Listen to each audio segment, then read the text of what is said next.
All right, next thing we need to talk about on our list here is hand plane setup. How many guys use hand planes in here? Yeah? I'm more of a hand tool guy. I like using hand tools. I think it's very therapeutic and good for the soul. Good for you, especially if you have to thickness your rosewood with it. But, so anything you can do with a hand tool as opposed to a sanding is, I welcome that. But a hand tool can be your best friend or your worst enemy. Scrapers, planes, chisels, depending on what you do to set that thing up and make it useful. So what I'm going to do is just set up a number 4 smoother. This is a Lee Nielsen. Talk about some of the components and how to set it up. To set it up, I have to first take it apart because this one's already set up. So we start just by loosening the cap lever there. And then the next component, anybody know what these two things are called? One's a chip breaker, the other one's the blade. Chip breaker and the blade, yeah. Are there any planes that don't have chip breakers? Mm-hmm. Yes. Which ones? The scrub. The block planes. Little ones, Yeah, yeah. and And the scrub too, yeah. Block planes in general, that's the main distinction between the two. One has chip breaker, one doesn't. And also the angle of the bevel, up or down. Who knows the difference?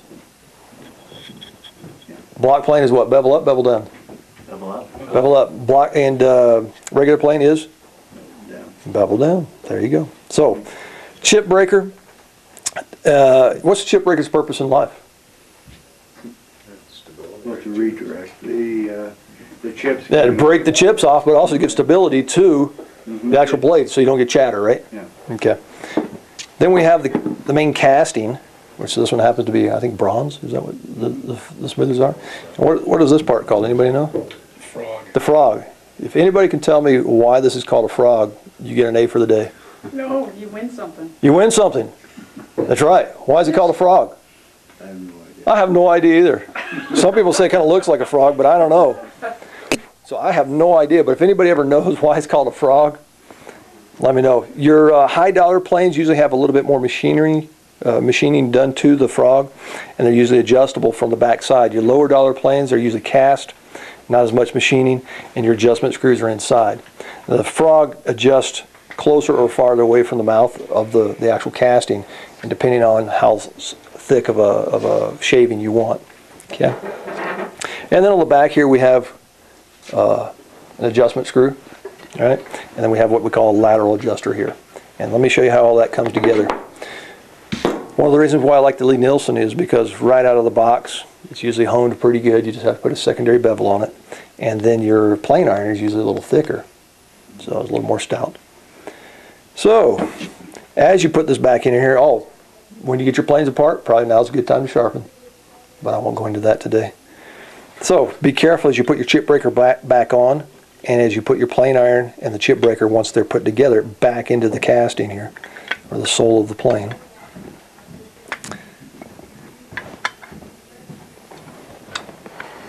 And then put your cap lever back on. And your screw here, you don't want this thing so tight that you're really having to force this thing down. All right, so it's put together. Is it ready to use? Yeah, it's ready. Oh, yeah, right out of the box. All right. Karen, I'm going to move this one over here. Don't mess with Karen. She's a photographer right now. Right? This is all good. You're going to get to edit a little bit. Yeah, that's good. Like right now. I've never done any editing. I know. Maybe I can figure it out. All right, so let's just take a piece of something here. What is that, cherry? You can come in close for any of this stuff if you want. Good. So when I set up a plane and make it ready to use, I don't go to my high dollar Brazilian rosewood or my high dollar master grade Euro spruce top to check it, right? I always set it up on some scrap wood. I start just by retracting the blade. And so when I get on here, nothing should be happening. Okay? And I slowly make small adjustments here until I start to get some chatter. There we go. So I got something happening. Okay? What I like to do is start either on the left or right side of the blade. Put it way out on the side there and take a pass. Nothing happened on the left side of the blade. Let's check the right side of the blade. Anything happening? A lot's happening. So, what do I need to do? Just the center lever. The lateral adjuster, right? and it's kind of the opposite of what you think it needs to be. If I push it right, the blade's doing this, right? If I push it left, the blade's doing that. So here we go. Left side of the blade. Oh, something's going on. Let's check the right side of the blade. Nothing's going on. Went too much. Little shaving there. Let's go back just a little bit. Well, ideally, you want about the same amount out of each side, kind of like that. Depending on how I sharpened my blade, if I go down the middle now, I should also be getting a cut. I didn't get one. So either this is not flat, or when I did my sharpening, you know, something was going on with my stone. Take it off the edges of that thing too. Yeah, that's true. I'll tell you what, hand me another plane there, I'll smooth it up here for us. See if we can true this thing up for us here.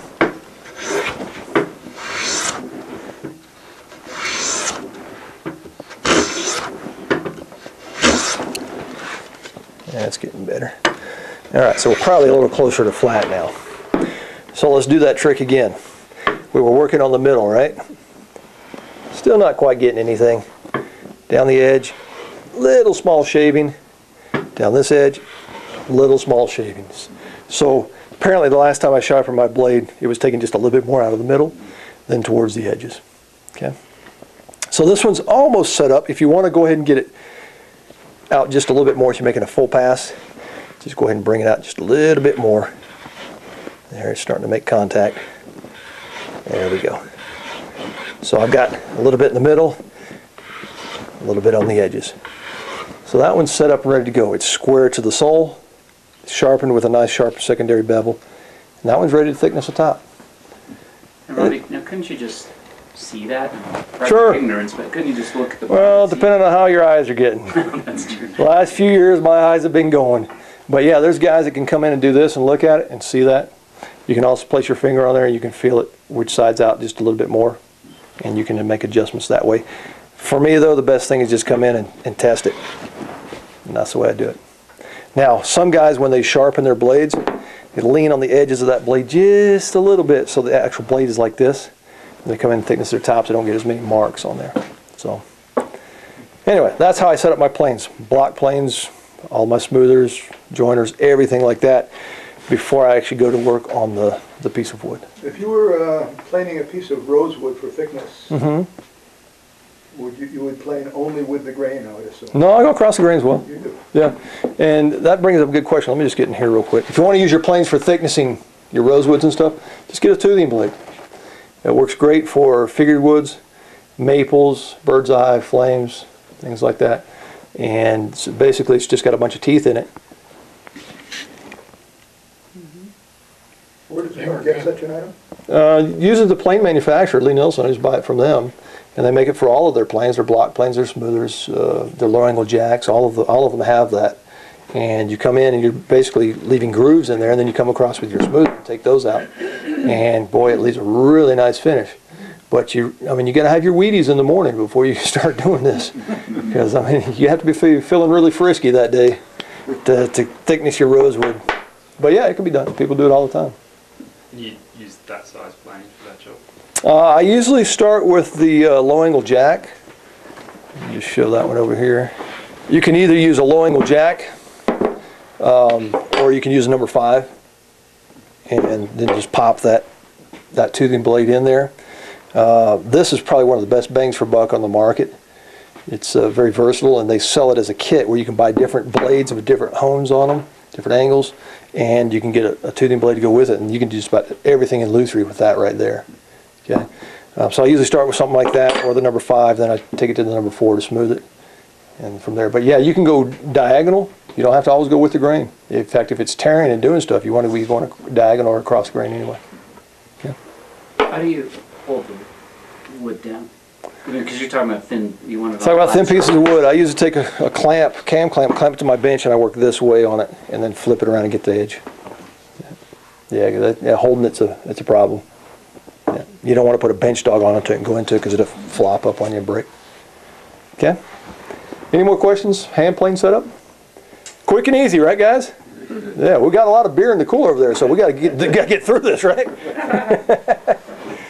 All right. So, hand plane setup. The next thing that Karen has asked me to talk about is the top 5 luthier tips du jour.